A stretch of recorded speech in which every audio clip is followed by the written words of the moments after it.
네, 반갑습니다. 여러분들과 함께 오늘도 오후 마감 시황 진행해 볼 이석현 전략팀장입니다. 자, 여기는 AP투자연구소고요. 현재 시간은 2022년 11월 25일 오후 4시 1분입니다. 자, 세 가지 차례로 알아가 볼 텐데요. 첫 번째 시장지수 점검, 둘 향후 전망, 마지막 세 번째 유의미한 개별 종목 진단. 이렇게 세 가지로 알아가 보도록 할게요. 오늘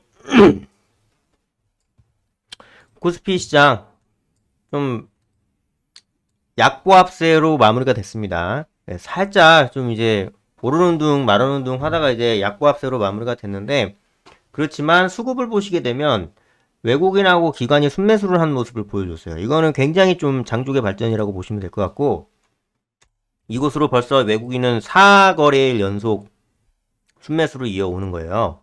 그 이전에도 이제 연속 순매수를 계속해 왔긴 하지만 지금처럼 이익 추정치하고 이 주가의 괴리율이 높은 시점에 매수세가 이렇게 있다라는 것은 굉장히 좀 장족의 발전이다라고 얘기할 수 있겠습니다. 물론 이제 그 이유가 어떻게 될지는 모르겠지만요. 일단 코스피의 상황을 보시게 되면은 하방 압력을 계속 받고 있는 그런 구조입니다. 제가 저번 시간에도 말씀드렸듯이 여러분들 그 통계에 표준 편차 통계 그 공부하신 적 있을 거예요. 이게 종 모양으로 되어 있는 거 돼 있어서 요 가운데가 표준 편차로 바꾸면 0, 여기가 1, 여기가 2, 여기가 마이너스 1, 여기가 마이너스 2. 그러니까 플러스 2 표준 편차 이익 추정치하고 지금의 코스피 코스닥 주가가 괴리율이 이격도가 여기까지 왔다라는 거예요. 플러스 2까지. 그 말은 무슨 말이에요? 상당히 괴리감, 상당히 이격이 많이 됐다. 하방 압력을 기술적으로, 이론적으로만 봤을 때는 많이 받을 수밖에 없는 상황이다라고 이제 얘기를 하는 그런 상황인 거죠. 물론 어디까지나 이론일 뿐이니까 여기 3이 있을 수도 있고 4가 있을 수도 있고 5가 있을 수도 있어요. 굉장히 0에 수렴을 하는 이런 식으로 가는 거다 보니까. 근데 그렇게 희망 회로를 굴리는 것보다는 지금이 굉장히 좀 과매수 국면이다라고 보는 편이 훨씬 더 설득력 있게 다가올 수 있는 부분이다. 그렇기 때문에 여기서 고점 찍고 밑으로 떨어지는 부분들이 기술적으로 봤을 때는 어느 정도 좀 이해가 된다. 근데 제가 말씀드렸듯이 가격 조정을 그동안 많이 받아왔지 않습니까? 그죠? 그런 다음에는 기간 조정을 받는 게 순리예요. 시장 상황이 괜찮아졌을 때 위로 올라가려면. 그렇기 때문에 지금 상황은 요 2200포인트를 기준으로 해서 2545포인트 해서 이런 식으로 물결 문양으로 좀 횡보를 그려줄 가능성이 지금은 굉장히 높다. 그런 식으로 하면서 이격도, 이익 추정치와 지수 간 이격도가 시장 상황이 좋아졌을 경우 다시 이제 실적이 좋아지면은 이익 추정치가 위로 올라올 거 아닙니까? 그러면 이제 표준 편차도 플러스 2에서 플러스 1, 0에서 1 사이로 이런 식으로 바뀌게 되겠죠. 그런 거를 지금 이제 어, 좀 우리가 생각을 해볼 필요가 있는 거예요. 상당히 좀 이제 좋게 자리매김 될 수 있는 이제 그런 상황이다라고 이제 볼 수 있겠습니다. 그리고 또 하나는 지금 FOMC 회의록에서 좀 이제 기준금리 올리는 속도를 좀 둔화시켜야 된다라는 잠정적인 합의에 도출이 됐어요.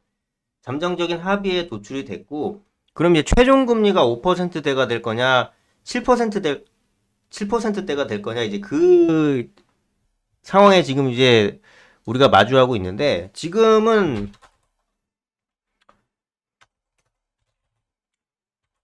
지금 미국이 4%대죠. 4%대로 왔잖아요. 지금 4%란 말이에요. 이거를 저는 개인적으로 둔화를 시켜야겠다라고 얘기는 이제 하셨지만 회의록을 통해서 그거는 이제 내년도 얘기를 하시는 것 같고 올해는 지금 CPI 지수 이런 것도 여전히 7.7이란 말이에요. 그렇기 때문에 마찬가지로 7.5bp를 올려서 4.75로 올해를 마무리할 것 같다라는 그런 판단이 강하게 듭니다. 일단 잡긴 해야 돼. 그리고 아직 뭐 미국 경제가 둔화가 된다라고는 얘기를 해도 아직 50 밑으로 내려오진 않았어요. 뭐 PMI 지수라든지 이런 거 다 따져봤을 때. 그래서 다른 나라들은 지금 죽쓰고 있긴 하지만 그래서 그런 흐름을 좀 이제 눈여겨봤을 때 결국은 선반영이 됐다라고 이제 지금 주가가 선반영이 된 것이다라고 판단을 하게 된다면 아까 말씀드린 플러스2 표준 편차에서 살짝 조금 이격을 좀 수렴도로 줄이게 되는 박스권으로 전개가 될 거고 밑으로 내려오게 될 경우 매수세가 계속 붙을 수 있고 아니면 지금 이격도가 플러스2이기는 하나 역사적 저점이라는 판단 아래에 그냥 이제 좀 분할 매수식으로 지금 접근에 들어가고 있는 것일 가능성이 굉장히 좀 높을 수 있다. 최종 금리가 왜 중요하냐면요. 일단은 금리가 올라가는 것 자체가 주가한테 좋진 않지만 이게 계속 중요한 거는 더 위로 올라갈 것이냐 마냐 올라가는 속도가 몇이냐 하는 거예요. 그게 더 무서운 거예요. 그냥 그래 뭐 5% 7% 올라가는 거 어쩔 수 없지 한 상태에서 계속 유지만 되더라도 그나마 감지덕지다라는 상황으로 올 수가 있다라는 겁니다. 그런 모습으로 이제 보면 될 것 같아요. 자, 그렇게 이제 정리를 하면 될 것 같고.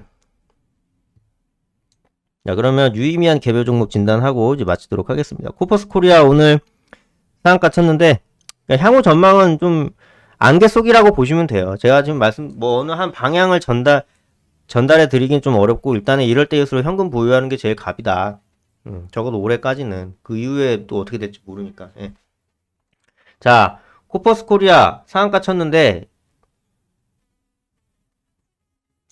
재벌집 막내 아들 일본 유통권 부각 때문에 굉장히 큰 강세를 보이고 있다라고 이제 말씀드릴 수 있겠는데요.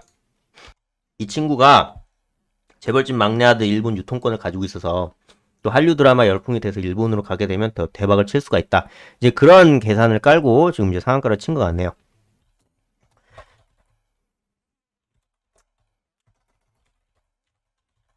다른 하나는 코오롱 글로벌 우가 좀 이제 점상을 쳤는데요. 이거는 이제 코오롱 글로벌 흐름 받고 이제 갔다가 보시면 되거든요.